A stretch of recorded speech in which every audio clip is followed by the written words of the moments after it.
Good morning, Athlos artists, and welcome to your second class of art distance learning. Before we get into this week's project, I want to say two things. First, I miss you all, and I've been really happy being able to hear from you through emails, even though it's not face-to-face, it's at least something. And two, I wanted to share a couple of the projects that I got through the emails from the last couple weeks, the last couple Zentangle projects. Because that way I can think of it almost like an Athlos artist minute where we can just share with each other the artwork. Because during art class, usually we have time to kind of look at each other's artworks, do a little mini exhibition, mini showing of our art. It's kind of hard to do that right now. So I have this instead. So this is one of the art pieces that I got where the artist, when they did the string to break up the space, they also made it into almost like a face. So that was a very creative way of doing that. There's also this artist, this is one of the first ones that I got, again, really focusing on that pattern and filling up that space. This artist decided to take it in color, wanted to take a little bit more time with it, and I see she also has some like gold stars in the bottom that actually look really sparkly. This artist was inspired by computers, and if you've ever seen the inside of the computers, they have a lot of those circuits in it, and I can definitely see that in the upper left corner. And then this one is from our very own Miss Pugh, a 7th grade teacher. She was wanting to do some art along with us, and so she also sent in her project. As always, you do not need to send me your artwork in your emails if you do not want to. It's always fun to be able to hear from you, but if it's easier to just do it and enjoy it and have your personal time with your artwork, that is also totally fine. This week, we're going to be doing something called a found object sculpture. So this one, sorry, I actually have to go back a couple. This one is where you take objects that aren't normally considered an art piece and make it into a sculpture. So if you haven't seen it yet, what do you think this sculpture or this vehicle is made out of? Specifically that bottom part. If you look closely, you might be able to tell that it's actually an iron. So if you've ever had to iron anything or seen your parents ironing anything, this artist didn't just see it as an iron. This artist saw it as like, hey, I could probably use that for a vehicle or like the body of a vehicle.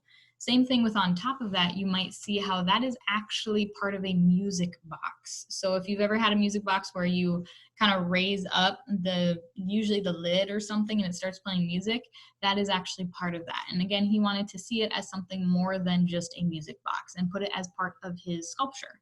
This is something that's called found object sculpture. It is when you combine and reimagine everyday objects into a sculpture. So the reason I wanted to do this and talk about found object sculptures with you all right now is because sometimes people think that they have to have fancy equipment or like special stuff to be able to make some kind of artwork. So thinking that they need fancy brushes or fancy paints or like special paper, and that's not at all true. You can use anything you have available to you to make art and express yourself. So this artist who made this piece called Catnip goes by Why Not Art, because normally he goes by Tony, but when he makes art, he likes to be called Why Not Art because it's actually Tony backwards, and he thought it was fun. And if you look at the face of this sculpture, you might notice it's not made of normal stuff. It's actually a video game controller. So this artist, again, didn't just see that video game controller as something to play games with. He saw it as something that he could make art with. So he saw the little joysticks as eyes, and he saw the little parts where you put your hand as ears in a way to make it almost like a cat. And then the arms as well. If you were able to kind of guess as I've been talking, they are actually made out of tongs. So the things that you would pick up like lettuce with usually, instead of just seeing it as something to pick up lettuce with, he saw it like, hey, I could probably use this to like make arms for my weird sculpture that I'm making. So again, know that when you make art, you don't need fancy supplies to make anything. You can use whatever you have available to you. I do want to talk about one artist that actually, if you wanted one day when everything's like we can all go out again, you can see her artwork on display at the Walker Sculpture Garden, so here in Minneapolis. So this is her on the bottom right. Her name is Deborah Butterfield. She's really famous for doing mares, which is a female horse. So stallions are the male horses, mares are female horses. And so she liked to do these huge, huge mares made out of different found objects.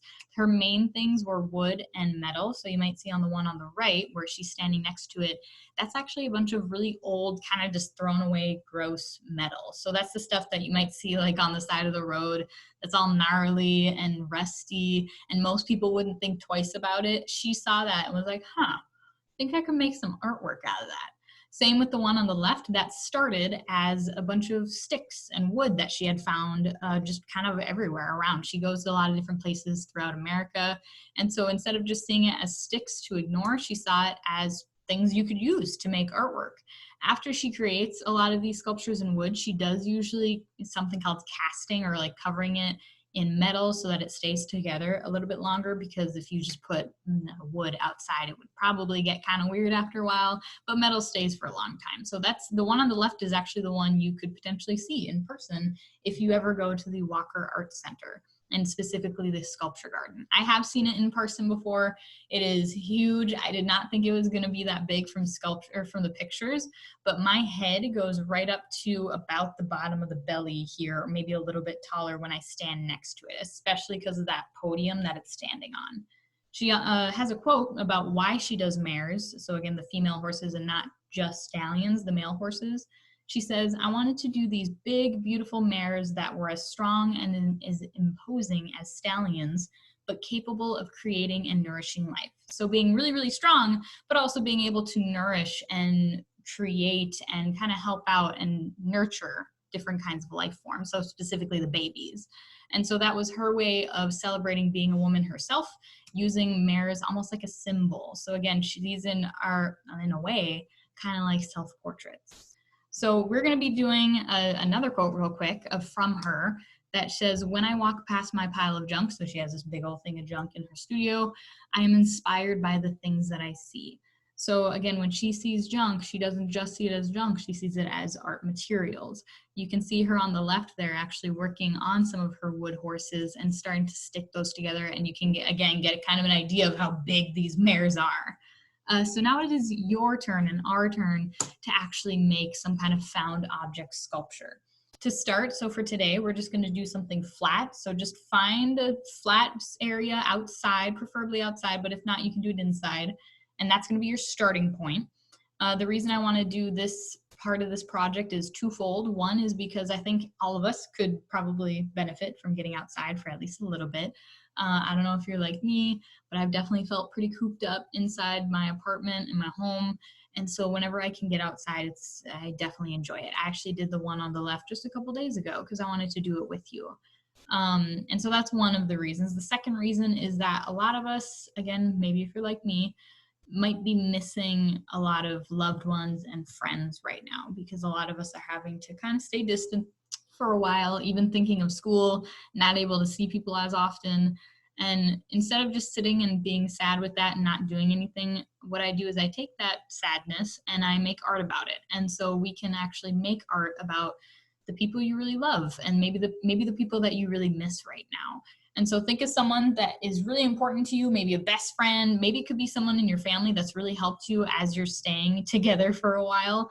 And then you're going to make a portrait of them using some different things that you can find outside. So when you find your little flat spot, wherever that may be, then you need to start looking around your yard or your house if you're doing it inside, and finding materials to make your face or your portrait with. So I did for the one on the left, I found a whole bunch of leaves, some random little twigs and stuff like that, little sprigs of grass, and then also some rocks and pebbles to make this little portrait that I have. So then that's the same thing that you're gonna do, is find all those things and then make a portrait. It can look however you want. Don't worry about it looking realistic. This is just something that you can do to get outside, maybe process through kind of those feelings of missing someone a lot. And then also just being able to make things with stuff that aren't always considered art materials. And remember that, like, hey, I don't need fancy materials to make art pieces, okay? So like I said before at the beginning of this video, you do not need to take a picture and send it to me, but I would recommend taking a picture and maybe sending it to the person that you made it about, or showing the person that you made it about afterwards, because that's always kind of fun to be like, hey, I made a portrait of you.